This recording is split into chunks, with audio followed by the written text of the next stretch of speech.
السلام علیکم، آپ دیکھ رہے ہیں K22 نیوز اور میں ہوں حسن تنولی۔ خبر شامل کرتے ہیں انگلینڈ سے، جہاں نواحی علاقے ڈربی میں تاجدار ختم نبوت سنی کانفرنس کا انعقاد کیا گیا۔ مرکزی جامع مسجد اہل سنت میں منعقدہ کانفرنس میں علماء و مشائخ سمیت عاشقان رسول کی بڑی تعداد نے شرکت کی۔ علامہ ڈاکٹر مصطفیٰ بیگ، حافظ پیر سید کرامت علی حسین، صاحبزادہ فیضان محمد قادری، مفتی فضل احمد قادری و دیگر نے عقیدہ ختم نبوت پر روشنی ڈالی۔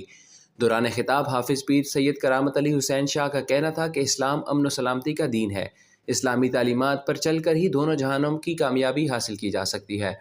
مفتی فضل احمد قادری نے باہمی اتحاد و اتفاق پر زور دیتے ہوئے اسلام کو عام کرنے پر درس دیا۔ کانفرنس سے خطاب میں دیگر مقررین نے بھی اسلامی تعلیمات کے فروغ اور سماجی اتحاد کی اہمیت پر روشنی ڈالی۔ کانفرنس کے اختتام پر پاکستان کی ترقی و خوشحالی اور امت مسلمہ کی سلامتی کے لیے دعا کی گئی۔